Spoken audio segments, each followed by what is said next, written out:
All right, then I guess it's about time to start out. How to get the most out of your ServiceNow licenses. Apparently, an interesting topic. We are, to say the least, overwhelmed with the interests in this. So, first of all, thank you very much for choosing to spend some time with us. I really much look forward to this session, and I do hope that you'll gain something, get inspired, or at least.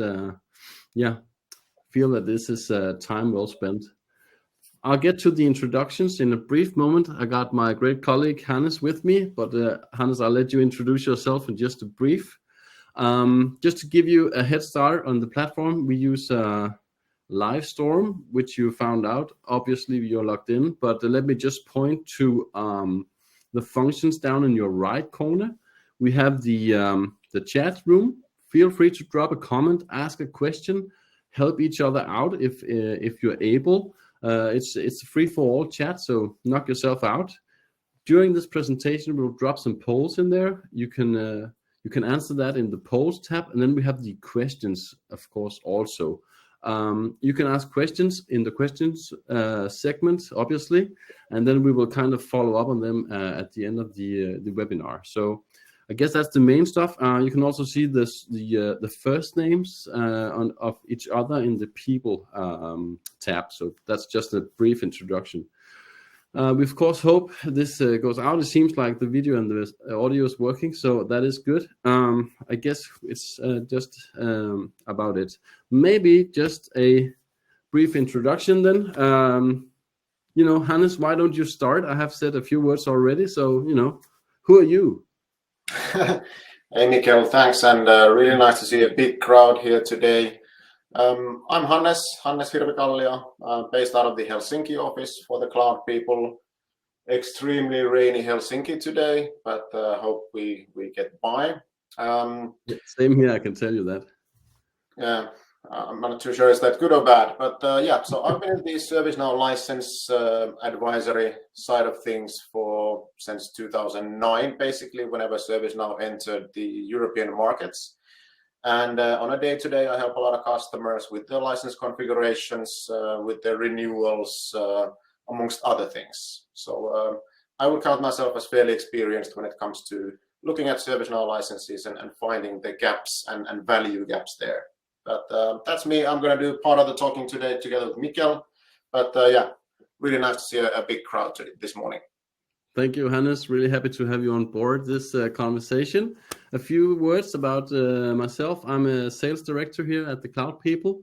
Been working with the ServiceNow, not for quite as long time as you, though, Hannes. I will have to say that, but I guess it's around, 7, 8, maybe 9 years.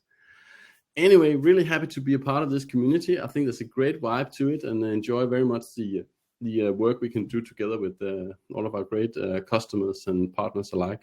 So maybe just to put a few words on, I guess that's it for me, basically, to put a few words on the topic of today. Maybe I should just give you an intro to why we chose this subject. First of all, we feel that the times are changing a bit. I'm sure you all are feeling that in some way or the other. So it's, of course, changing the focus into making sure that we really gain the true value of our platform, that we understand what we have bought to an extent that we can leverage the already done investments, and that we are kind of more thoughtful around how we handle our licenses, basically. And that's one part. And the other part is that we're working on a set delivery. In the Cloud People, we have a concept called value accelerators, which is all about gaining insights or gaining some perspective on how we leverage the platform in a compact and easy understandable way. So we're working on that delivery, and that's about how can we understand as a customer, how can we understand the licensing landscape that we got? How does that map towards the capabilities available to us, and how can we then work proactively ensuring that we gain those benefits that we already paid, really putting those actively into work. And that's kind of the two aspects coming into this webinar. Basically, we would really like to share those thoughts with you, and that's the the platform, this set out for this talk, basically. So we'll dive all into that and much more. I think I can also, this is almost like a game show, but I think we got some freebies at a point in the webinar. So hopefully that will be something, at least probably for some of you, but we'll get to that. We'll dive in just a quick brief for those of you who don't know the Cloud People. Then we'll just give you a quick brief on what we are. And then we will get to you, Hannes. You will dive into the common questions, what we hear, what are the discussions right now. We'll dive into how the model from ServiceNow is established, how to interpret that. We'll go into the latest stuff coming out and how frequent we get those updates. Sorry. And then the last part is yeah, that's me. I can tell you that. Addressing, how does our delivery look like in this space? How do we work with ensuring that you as a customer gain that insight so you can do, I would say, good decisions based on your deeper knowledge around how we leverage the platform. So that's the agenda. And yeah, we are a bit uncertain how long it will be, but it will probably go around 40-45 minutes. But let's see, because this one is a first for us on the webinar. So, feel free to drop a comment in the chat. I'll monitor it from here, and I'll do a noise for you, Hans, if I see something. And yeah, let's just go ahead. I should also introduce that we got Sasha sitting in the background running the technical stuff. I can see there's some dialogue going back and forth. So yeah, add your comments there as well. She'll monitor it too. Okay. Without any further introduction, I guess we should dive into the who are the Cloud People stuff. Sorry about that. Yeah. So the Cloud People, we are a ServiceNow focused partner. We are a ServiceNow elite partner. We are working within EMEA, and then we have some stuff in the States as well. But hey, I've been listening to me talking about this presentation so many times. Maybe, Hannes, you can help me out here a bit. And how would you do this live? Sure. Thanks, Mikkel.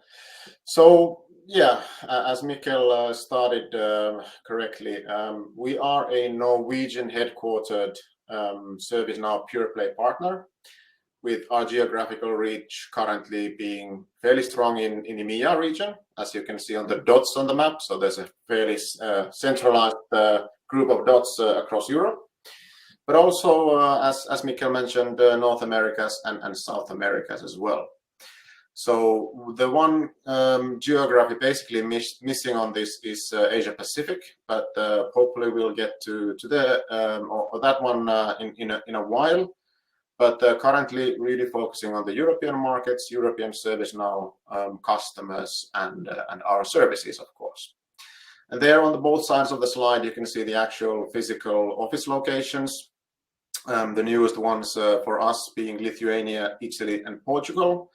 But well established, coming down from Northern Europe towards Central Europe and Southern Europe, and then of course Americas as well. But yeah. All together, I think 14 different countries, and we are just shy of 500 people, 450, I think, currently, but somewhere around that mark. I can add that my dot is in Denmark, transmitting from Aarhus in Denmark as well. Raining here too, as we said, yeah. Cool.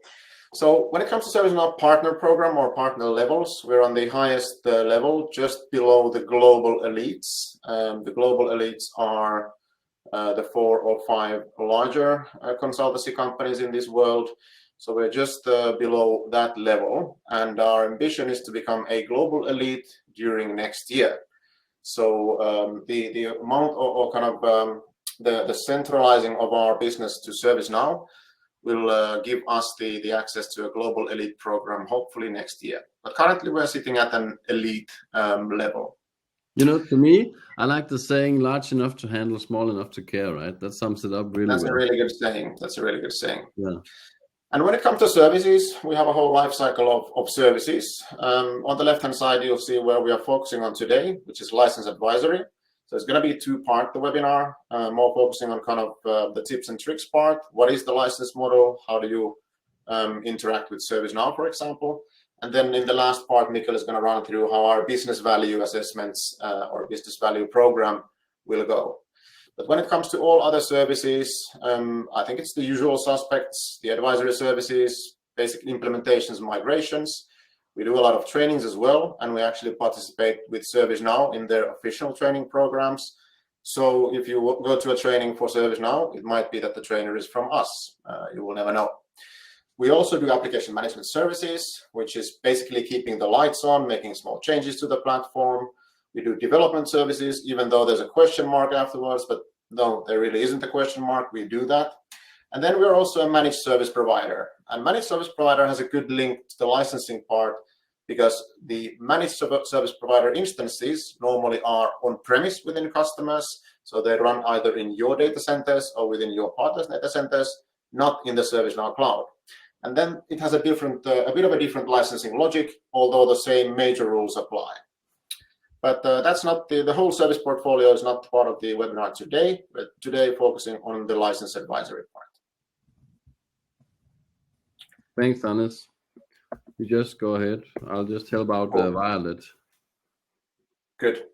And last but not least, on the company side, so we have roughly a bit over 200 customers, looking to gain more customers as we speak. And as stated, so pure play ServiceNow, there's no other service management tool or digitalization tool in our belt, with the exception of Google a bit, but that's a different sandbox compared to ServiceNow. All right, let's get to the beef, or off to the races, or however you want to call it. And we'll start by showcasing a couple of common questions that we answer our customers on a day-to-day basis. And the questions that you see here listed, the list is not exhaustive, and they can range from a very simple, can we do X, Y, or Z with our license agreement? Are we allowed to? A very common question there is that how does the platform licensing and this workflow solution licensing, how do they differ? And do we break any license agreements if we want to build custom functionality, or should we just run by the out-of-the-box product? If you go to the more detailed or more complex questions, for example, customers who've been running ServiceNow for a long time, and you're faced up with a migration. So ServiceNow is telling you to migrate from an older license to a newer license. Then the analysis becomes a bit more trickier. So are we losing some entitlements? What are we gaining? What is the additional functionality we are gaining? So then you can evaluate the entitlements or the functionality that the licenses bring, and evaluate that against the cost that you're paying for the license. Very common question when customers starting with ServiceNow is that, there are these workflow licenses, for example, ITSM or CSM. Which one should we run with? And that answer is very dependent on your business, or how do you actually end up using ServiceNow? Do you end up using ServiceNow to service your end customers and internal customers, or does it only do the internal ones? So there are different elements to both of these licenses and different usage logics there, and of course different costs. Then a question on approvers. We get that quite a lot. So when ServiceNow started, they had a license functionality called approvers, but now we only talk about business stakeholders. Are they the same? Actually, no, they are not. You can do stuff with business stakeholder that you couldn't do with approvers, and a bit vice versa. So there are different elements to those different licenses. Approvers are phasing out. Business stakeholders is the new approver, as I could call it. But there are definite good business cases to be had by utilizing some of the functionalities inside the business stakeholder license. Then a very common question: I want to modify some functionality. Do we need to get extra licenses, or can we use the tables that are included within my license agreement? So that's a very common question, and that all relates to kind of customizing the platform, building special applications which might serve a different end user group than your ITSM or CSM license. And that always includes a bit of thinking, going through the agreements, that what have you agreed with ServiceNow? Are there any exemptions? And how do you build the best solution to your needs? And then last but not least, the user roles discussions or the questions, those come every single day. Very often the case is that ServiceNow customer success or sales gets in contact with the customer saying, hey guys, you are over licensed. And customers normally are kind of perplexed that, okay, what happened? I just assigned a few roles to our people. And that will come later in my slides, that how important are user roles when it comes to the license entitlements. And that's very key to the whole licensing topic. But kind of in short, we see a lot of questions around licensing. We talk about licensing every single day with our customers, more often with our licensed customers, but also with other customers where we actually do not sell the license. So we provide advisory there. Sometimes it's nice to have a second opinion, right? It is. Also, if you visit the doctor, right? Yeah, it's true. The licensing doctor. Good. So in the next slides, I'm going to run through what the license model is and trying to simplify it as much as possible. But once again, if you have any questions or detailed questions, happy to take them offline, or you can then post them in the chat, and then Mikkel can read those out. But the simple building blocks of ServiceNow licensing, basically three points to consider. So ServiceNow themselves state that it is fair value. We as a partner, we tend to agree. ServiceNow, even though some might think it's expensive, the fair value comes from the functionality and the whole platform usage of ServiceNow. So the pricing needs to be a fair value so the customer ends up getting value on what they pay for. Easy to understand and easy to buy. I disagree a bit on the easy to understand nowadays, because when we started in 2009 to sell ServiceNow licenses, the pricing document was 2 pages. Nowadays, I think it's approaching 150 pages, and I don't think there's a single guy on the planet who knows it by heart. So we always need to a bit of rely on the ServiceNow sales operations team or the deal desk team in order to understand the latest and greatest and small caveats in the license agreements. And easy to buy, that I fully agree with. It is fairly easy to buy. It is a subscription-based licensing model, which runs for the duration of the agreement that you agree with ServiceNow or the partner. So it is fairly easy to buy. When it comes to different licensing logics on the platform, there are 3 main elements. It's either a user-based license, it could be an infrastructure element-based license, or then a usage or a percentage point licensing model. And the users are, the most common scenario is that it is a role-based user. So you license the amount of fulfillers, you license the amount of business stakeholders, and then you use that bundle of licenses. But in larger customers, very often we see an unrestricted user model, which is basically a set amount of users, normally the size of the organization, and we just calculate the price based on that. But there are different things that you can do with the unrestricted user model as to opposed to a role-based user model. In between, some of the applications or some of the solutions from ServiceNow are licensed per application. So nothing really to do per user. It's just the right to use that application carries a license cost and a license model in itself. The infrastructure elements, subscription units is a formula on how do you calculate the amount of infrastructure you have. And then by applying some factors, we end up with a unit called subscription unit. And then that subscription unit then is the licensable element. That differs a bit from different ServiceNow solutions inside, but very, very common elements are, for example, workstations or servers or network devices, etc. So there's a ratio of calculating those and then creating a subscription unit, which is in turn then the licensable element. Devices is pretty self-explanatory. So some licenses have a device-based policy. So whether we find devices or we license per device, that's pretty self-explanatory. And then a transaction tier. This is predominant, for example, in the chatbot or the virtual agent part of ServiceNow. So there's a certain tier which is included normally in the base product. But if you go above that tier, there's actually a price list to purchase additional transactions. And we'll look at an example in the next slide. Hey Hannes, there's a question from Tariq. He's asking: is the unrestricted user model is that offered to anyone, or is it size restricted? Do you have No, yeah, good good volume? question. Good question. So no, it is not size restricted. You can talk to ServiceNow or the partner about unrestricted user model, regardless of the case. Having said that, I think the most value you gain from an unrestricted model is when you are at the larger end of the spectrum. So it might be worth looking into, but it's not.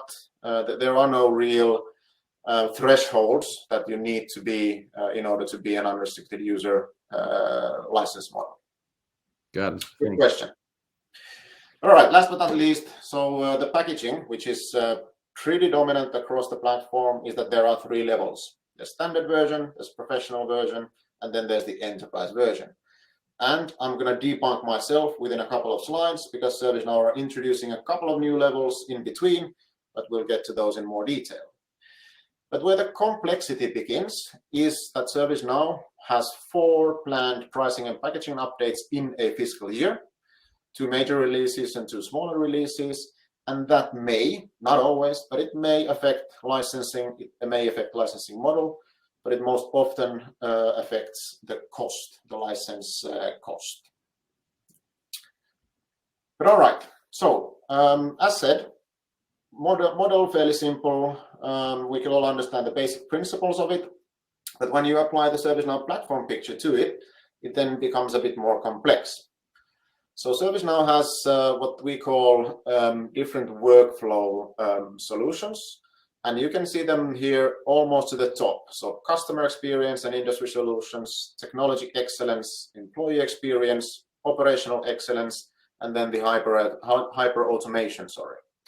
And all the while in the bottom, there's the platform, and the platform is basically always included in the price of the workflow product that you end up buying, with some exemptions. And the webinar is not long enough to go through all of those exemptions. We can go through those in more detail or in a one-to-one session with you guys. But the key takeaway here is that if you have a workflow solution, let's call it, from example, technology excellence, the ITSM part, that's always fairly simple to showcase. That normally has a fulfillment model, or then it might be an unrestricted user model. But then if you go to an IT asset management solution, there a bit to the right, it has a different licensing logic. So inside these workflow boxes, basically, you might have different licensing logic.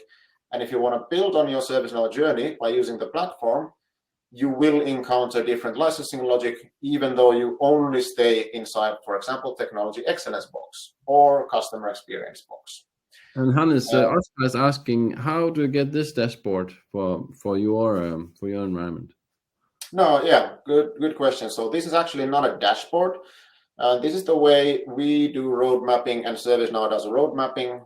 This is basically the big picture of what are all the functionalities, what are all the entitlements, all the subscriptions on the ServiceNow platform, and what are you using. So this is basically workshop material. It's not a dashboard, but a good question. Happy to share a template of it if you need, but normally this goes in conjunction with one of our business value workshops, where we start to devise this picture. Yeah. But, when we get to the delivery part, we can look into that, because we will be more than happy to kind of map these things to your exact environment as well. Good. But all right, so slicing the elephant bit by bit. So getting from the picture of the whole platform, and now focusing on the technology workflows, and of course with the licensing twist at the background as well. So inside the technology workflows, you have different solutions or different subscriptions. And IT service management is, of course, always the simplest one to discuss or to talk about. But inside technology workflows, you might have strategic portfolio management. And you start to see that the subscription level, for example, in IT service management, it might be standard, it might be pro, it might be enterprise, and there are different entitlements when you purchase that license. So you're able to do more, of course, if you buy a larger or different type of subscription. And this whole logic applies to almost every single workflow application of ServiceNow. And there are always few caveats, few exceptions to it. For example, the standard one doesn't always exist. It's straight away either professional or enterprise. But those are almost exceptions to the rule, but happy to showcase in those in future sessions as well. But simple logic, the subscription, there are certain entitlements that you're entitled to use within your license, and that license is for a said product, ITSM, SPM, ITOM, etc., etc. Hope you're following the logic of ServiceNow and myself.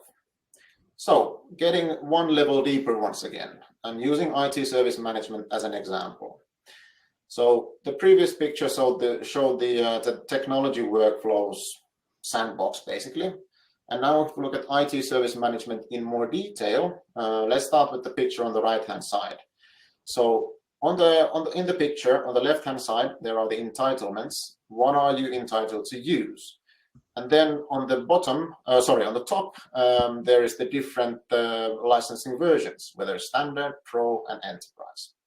And it's fairly simple. But this picture hides a bit of the data that you need to know when either renewing or purchasing ServiceNow, because there are several add-on elements to the standard licensing. There might be a better integration engine. You might use virtual agent more than actually ServiceNow thinks is normal for a normal customer. And then that includes the tier-based, transaction-based tier licensing. So looking into renewals or looking into purchasing your first ServiceNow product, we suggest strongly that talk to a partner who knows their licensing business, and then you can actually make the best decision for your budget, for your solution, for your need that gets you the best value. In addition to that, there are always several campaigns from ServiceNow going on, and that campaign might be, for example, nowadays service operations. There might be a startup package for service operations in the German market, which is not so well communicated to German customers, for example. But it's an easy way to look at these campaigns, and you'll get to know the campaigns from your partner or from your ServiceNow account rep, to look at the campaigns that might there be something interesting to me. They're not public in any places, but you need to reach out to either a partner or your ServiceNow account rep to find out the latest campaigns. And by utilizing these campaigns, you're able to save a bit of money when investing in ServiceNow solutions, in ServiceNow licenses, because they are geared towards some of the solutions that are relevant to the customers at any given day. All right. Stepping a bit away from the licensing logic and then going into the actual documents where the licensing logic is stored. So normally there are two ways of transacting with ServiceNow. Either you do a transaction via a partner, or you do a transaction with ServiceNow. The route and the model doesn't really differ. Of course, the partner can then have its own clauses, which are added on ServiceNow, but basically the documents that you sign, whether it's with your partner or ServiceNow, are always ServiceNow based, due to the fact that the solution is, once again, normally hosted by ServiceNow, and they need to cover some basic principles, standard clauses. So the order agreement is done by ServiceNow, and normally customers sign that direct together against ServiceNow. There are service provider partners who actually have a ServiceNow, and then they can dictate their own licensing rules, but that's once again an exception to the rule, and we're not going to focus on that today. So standard way of transacting either through ServiceNow direct or then via a partner. But if you look at the documents that you are going to sign or you have signed, we just covered the ordering agreement. So that's the generic terms and conditions of the subscription service, the SLAs, the RPOs, the RTOs, etc. So what is the service? What are the legal constrictions there? Where is it hosted? Blah, blah, blah.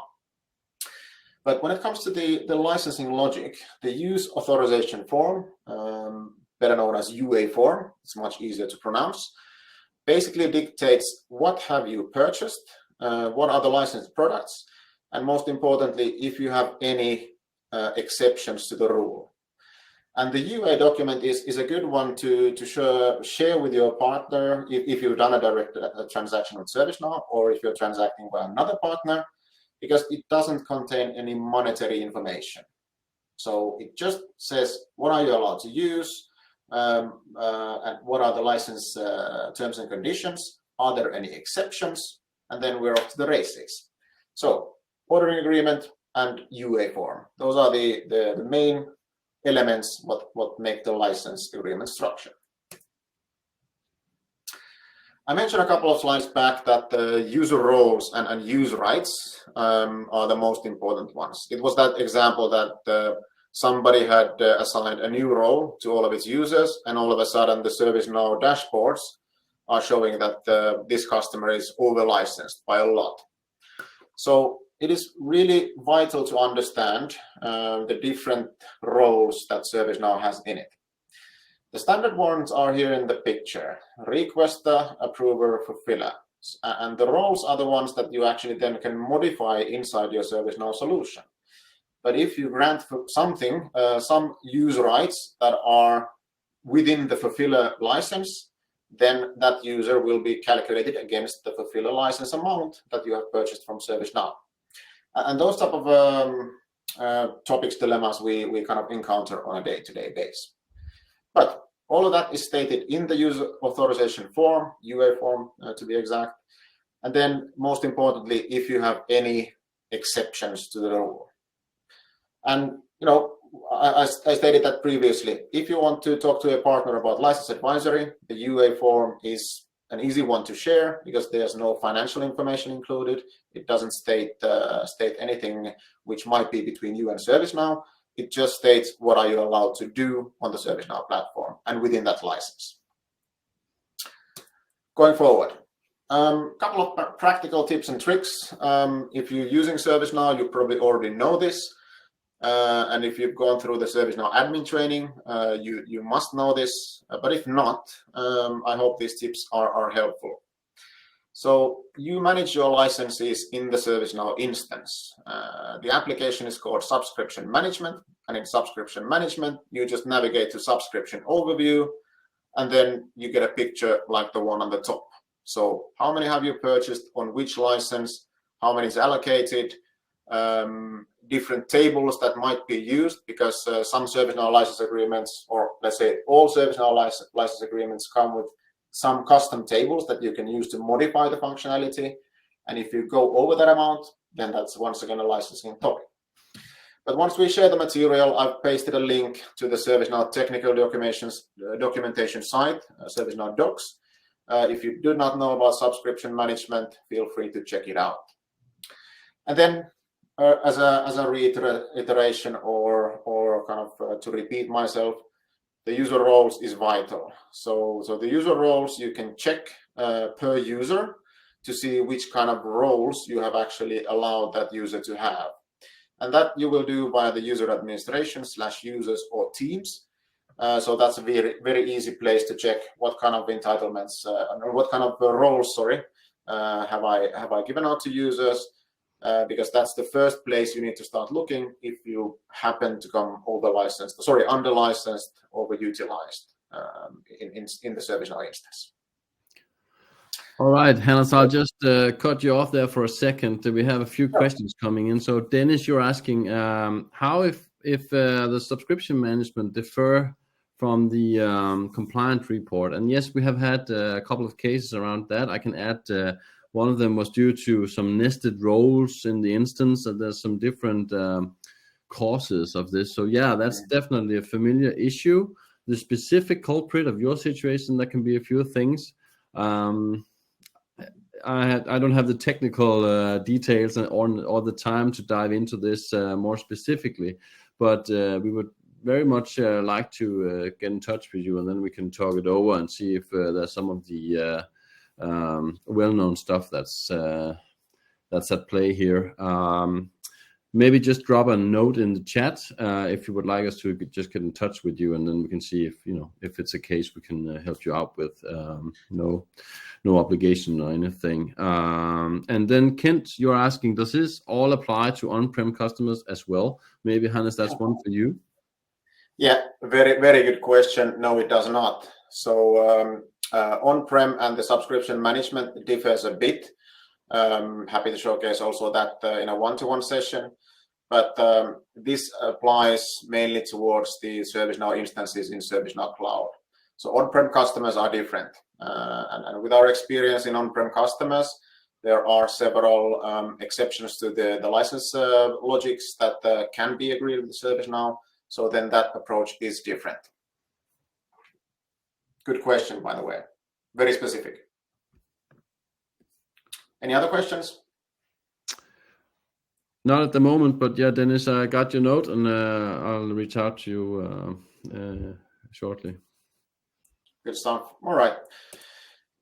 Going forward, we're not going to focus too much on the latest release, Vancouver release of ServiceNow. There's a lot of webinars on that topic. I just want to highlight a couple of things, give a few hints on where is the best value licensing-wise.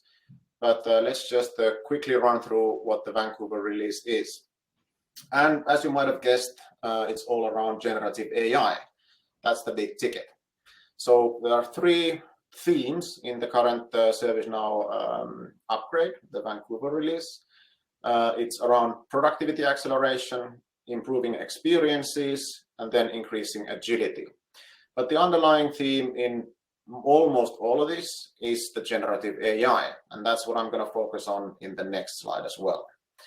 The generative AI brings a bit more complexity to the licensing model. I might have mentioned it a couple of slides back, but there are new license SKUs called ITSM, CSM, HRSD, Pro Plus, and Enterprise Plus. So if you remember from the first slide, the standard, the professional, the enterprise, there are now 2 added levels to those, so then that brings it up to 5. But on the left-hand side, you see all of the new solutions or new functionality that ServiceNow is bringing in the Vancouver release. And as you can see, it is fairly heavily invested or fairly heavily related to the generative AI. Gen AI on ServiceNow platform is licensed per user basis, and we'll look at that in more detail on the next slide. But there's one small tips and tricks which is there in the next slide. So these are the new levels, not forgetting the old levels, but as said, the Professional Plus and the Enterprise Plus, and within each different license, ITSM, CSM, HRSD being the main licenses. There are different limits to how much transactions you can run on different license. Let's take ITSM as an example. So 6,000 assist limit per fulfiller per year. And this is an amount that, yeah, it's a good guess as any, that is it enough? If not, it's one of those transaction-based licenses that you can then purchase more from ServiceNow as well. But yeah, there's always a requirement in order to go to Professional Plus or Enterprise Plus, is that you have either ITSM Pro, ITSM Enterprise, CSM Pro, CSM Enterprise, or HR for that matter. Included capabilities are there in the bottom, but as said, we're not going to focus today on the Vancouver part. One thing I want to highlight is the Creator Plus offering. So if the Pro Plus and Enterprise Plus licenses, you need to license per all of your fulfillers. With the Creator Plus, you can actually buy per creator. And this, in our view, is the license that gives the best value to our customers currently, because you only need to license the creators who are there in the instance developing, creating code or creating configurations. And what the Creator Plus brings is generative AI capabilities to, coding, etc. So you can generate code with AI, you can have recommendations on different workflows, and you have the generative AI controller included. So in my professional opinion, the Creator Plus, if you want to start to test out ServiceNow's generative AI capabilities, the Creator Plus is the most bang for buck license from ServiceNow. So you can start learning what the generative AI does on the platform and then move on to the other versions as well. But also happy to show that we have a specific demo instance with the generative AI capabilities with a good enough sample of demo data. So that's something we can showcase. But for the third time, not going to focus too much on the Vancouver release. We're talking about licensing and the value of licensing in this webinar. But I think that was my my last slide, Mikkel. So it's on to you for the high level stuff. Yeah, much appreciated, Hannes. I think this is just, you know, it's. And we just had a question from Jan. Maybe I could elaborate a bit on that. This is complex, and we tend to agree on it. And we were actually tossing the ball around. How can we help you out? I mean, we can share our observations, but it's hard to be specific in these customer-specific instance questions and like that in a webinar such as this. So hence we've been working on a license ROI value accelerator, and basically it's not a big thing. It's just a structured way of ensuring that you get the advisory on your licenses that you need, so you can kind of leverage the full potential of the licenses that you already bought. And we're currently testing this value accelerator, and we might be able to squeeze in a few more on that testing phase before we go live on it. So if you're interested in being a guinea pig, all we ask is to gain some feedback on the structured approach.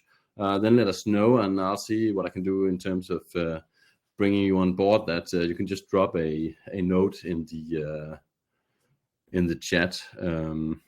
And also, if you don't want to be a guinea pig, we would love to reach out to you after the fact that it's gone live, and then we can talk about that.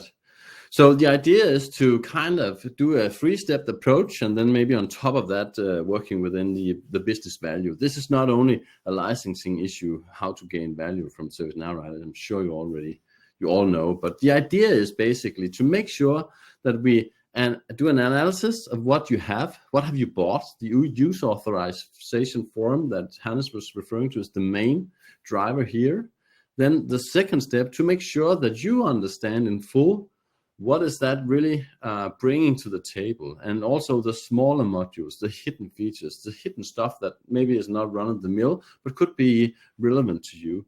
That is then kind of mapped towards how you use your ServiceNow platform today. What kind of custom solutions do you have in play? Are you driving any processes that are customized in your environment that maybe would fit better within a out-of-the-box space that you already have access to? And then, of course, how could we roadmap? How could we challenge you to change your roadmap onto really making sure that you're leveraging the full set of opportunities that you already have access to, so we may ensure that you really gain all that you can gain from the licensing landscape and the setup you got. So that's the main idea. Once that is done, and those 3 steps, they are part of our license ROI value accelerator. And we have the 4th step, which is basically about then aligning that information together with what really drives your business. How can we align this stuff with your IT strategy, with your expected business outcomes and stuff like that?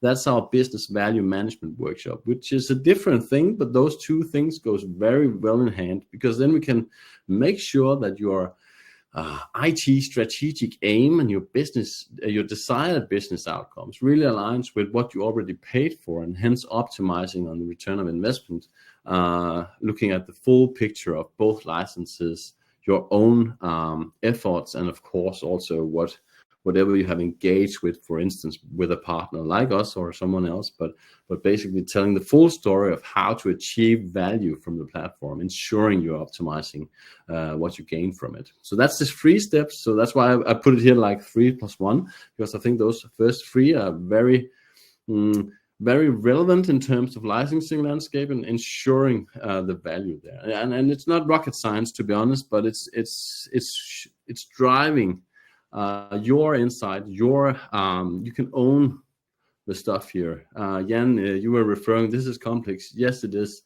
but it does not need to be rocket science. We just need to look at the right resources, defining these license agreements, and make sure you're aware of what that basically is telling you.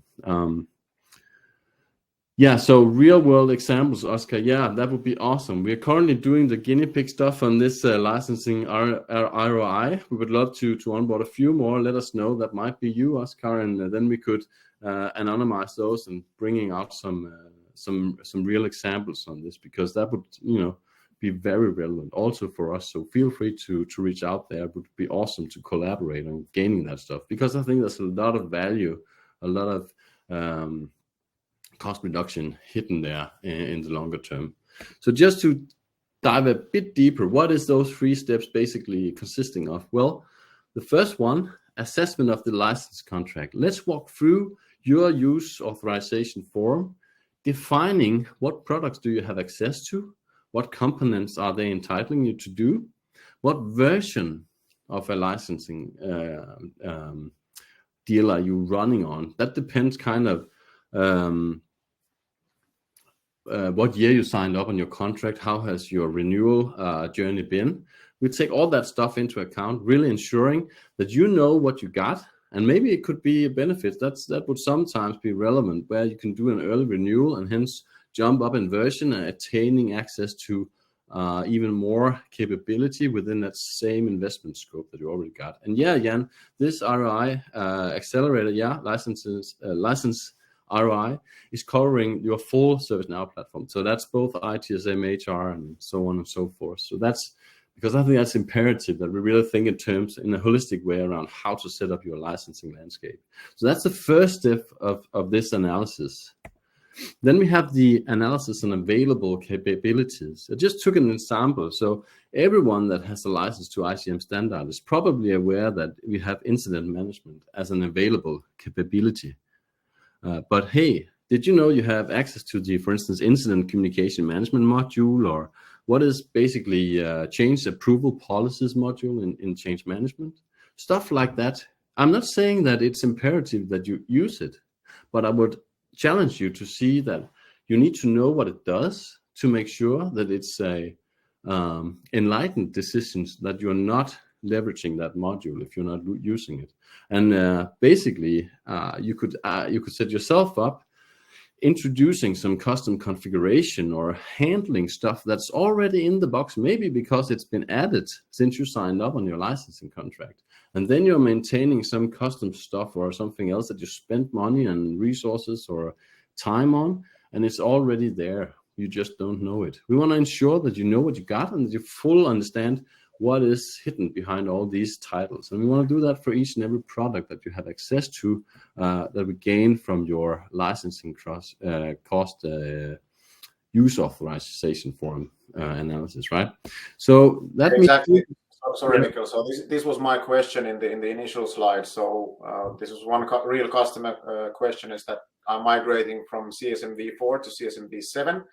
What am I missing, or am I missing at all? yeah, It's kind of exactly. this type of analysis that we need to do. That what are you gaining? Is something being depreciated, etc., etc.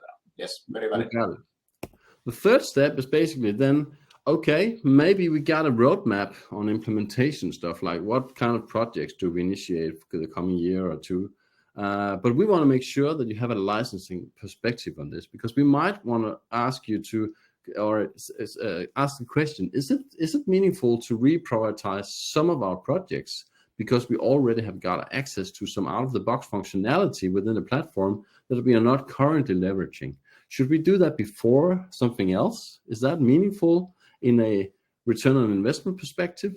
Could we move faster by leveraging in-the-box features and capabilities, and instead of doing something custom, stuff like that? We want to ensure you got that roadmap together with, of course, your roadmap for ServiceNow deployment and or development. That needs to go together, but we want to push you towards having a licensing perspective on this as well, to ensure we encompass that newly gained insight from the first two drills. Those 3 steps are a license ROI accelerator.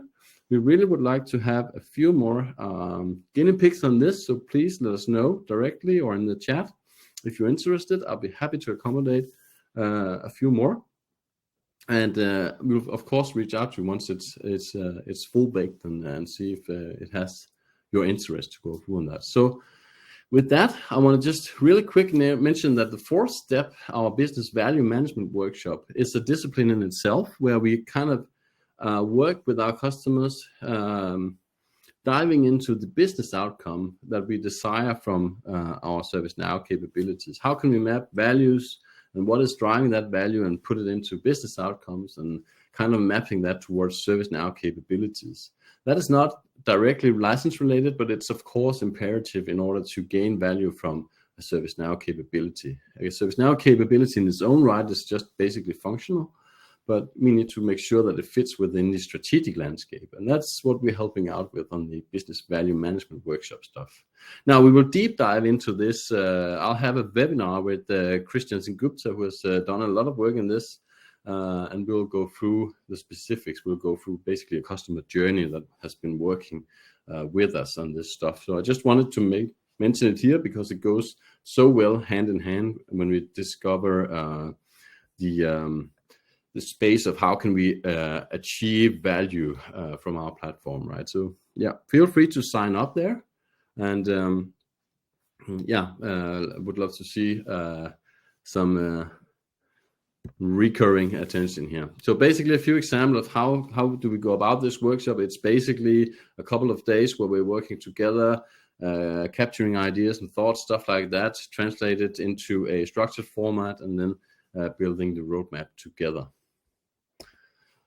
All right, all that should end up being a business value roadmap that really gives you an insight, aligning the CIO vision, aligning the aim of your business together with the ServiceNow capabilities, and hopefully encompassing this licensing stuff, so we are sure that we really gain the value that we all are striving to deliver to our business.